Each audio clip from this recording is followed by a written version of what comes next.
Hi, everybody. Today I'm talking with Larry Dudeck, National Director of Maintenance at Buckingham Companies, about key management and access control. We're going to talk about how a lack of a key management system can open your property up to greater risk and liability. So we're going to jump right into it.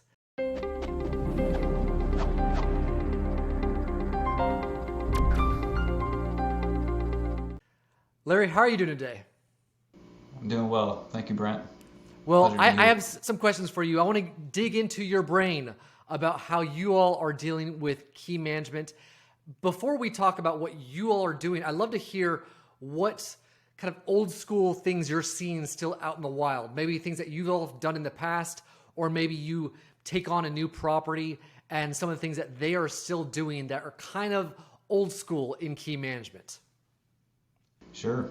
Yeah. Today we still see the old clipboard and binder code management system. Where the lockbox is on the wall, and somewhere near there's a binder or some type of log associated to the keys.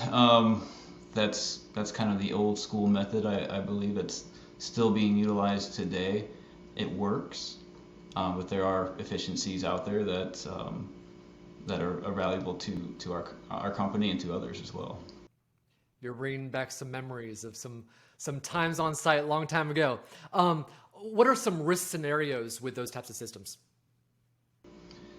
I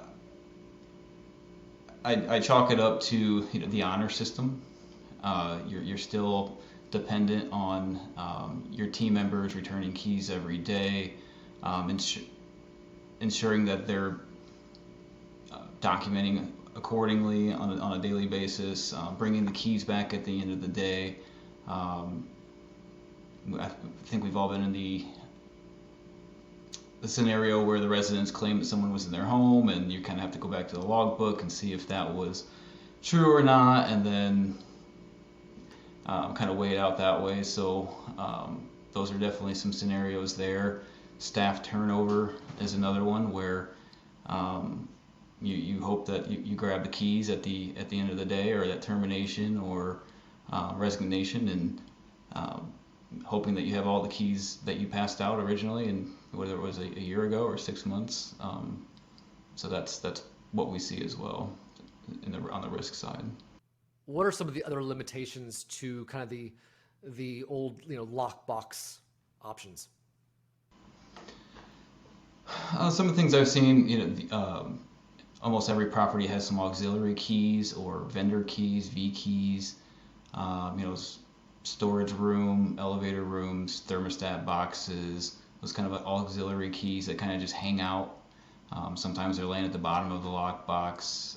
Sometimes they're hanging there with no labels on them, but everybody knows what they are.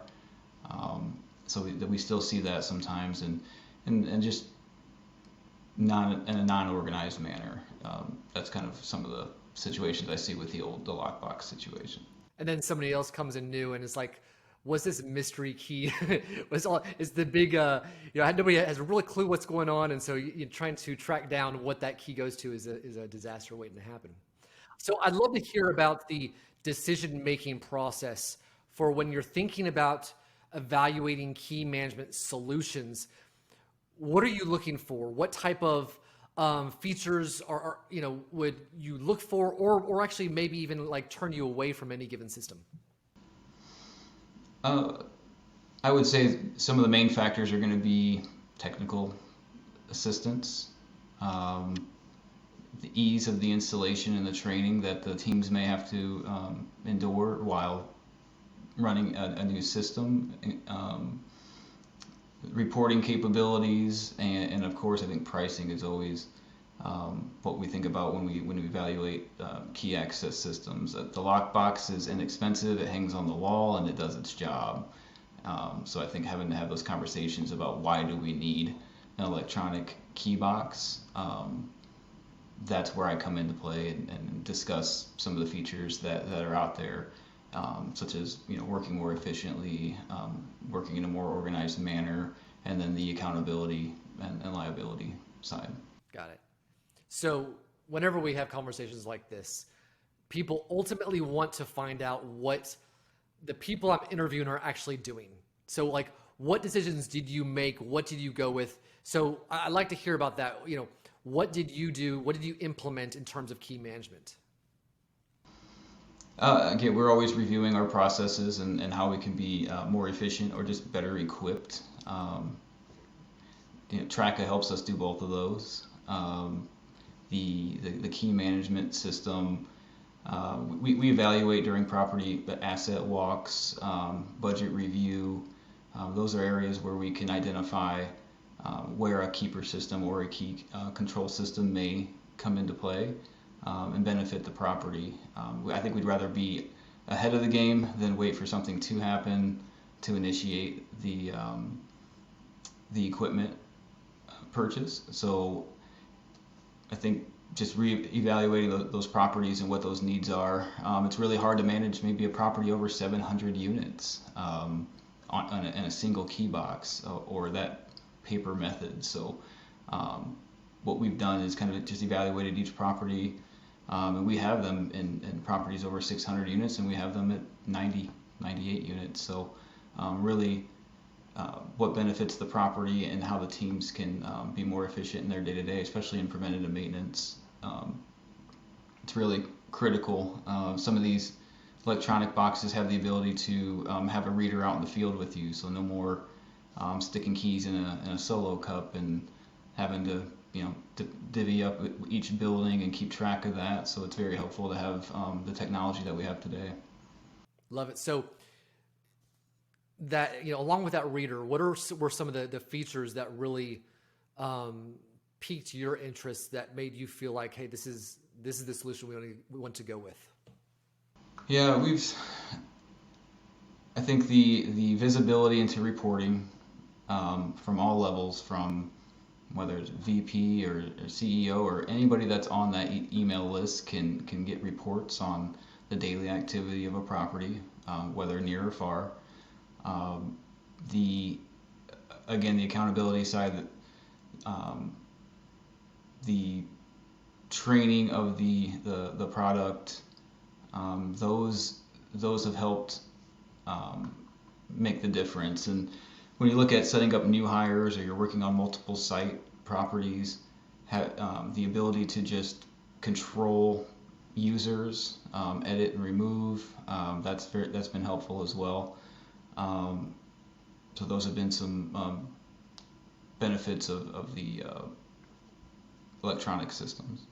So for those of people watching out there right now, and they're not familiar with Traka, they don't know really what it does, can we create kind of a visual for them in their heads about what does it actually look like? Does it, what does it look like on the wall, or how does a maintenance technician actually utilize it? How is it different from a simple lockbox? Sure. It's a keyless method. You no longer have to have the key to get to the box. In short, it's a key box that sits on the wall, has a screen on it, a computer screen, and you can access that any unit by walking up. You can do biometric, set your finger on it, and allow you access. Some of these features that Traka has, it takes photos of the person checking the keys out, so it definitely has some accountability on that side. When you open the system up, it blinks the light of the key that you're pulling out, so you know which one you're pulling out. You can put it back anywhere you want. You don't have to put it in numerical order. You want to keep 1 through 99 in place, so that way when you go to pull the old one out, that's the old system. This one here, you can place it anywhere you'd like. Very easy to set users up. I think that was one of the benefits that we've implemented with Traka is on our properties is the ease. We have some technicians who've been in the industry for 30 plus years, and they've had the old paper logging system, and we've transitioned over to the Traka method, and it's really been seamless, no complaints, and they actually say, why didn't we have this years ago? So just to kind of help everybody think about what this looks like, it's a a box where people can then, scan their fingerprint to identify who they are, and then they can enter what unit they want to go into, and then it gives them access just to that one specific key. It unlocks that one key for them, and then Correct. they can take that one key, and then they can also take multiple keys if it's for preventative maintenance, right? Absolutely. And that's where the fob would come into play, so that they, on when they're out and about, they can figure out which is the right key for that next unit. Okay. And That so is then when they correct. come back, then they again biometric get into the system and then plug that key back in there, and it's tracked all the way from the beginning to end, returning that key. And then if they That's don't return correct. that key, what happens? You can have it set up to receive email notifications letting you know that so and so still has this key checked out. You think about closing shop at 5 o'clock, and you can get a report at 4:55 that says so and so still has this key checked out. That gives you the opportunity to catch them before they leave.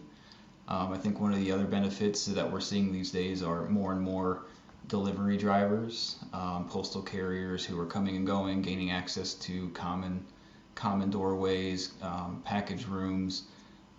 When they show up, you can take their information, you can label it as UPS or as Amazon delivery with a name associated with it. In the case that they do leave and walk away, you can still have some tracking of who walked off with that key. So that's a benefit as well that we see these days. You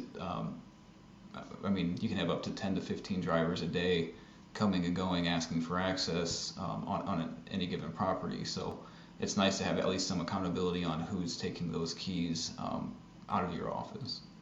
Awesome. Yeah, I didn't know about the taking a picture either. I think that's really interesting. So it makes pulling off a weekend at Bernie's key infiltration a little harder at that point.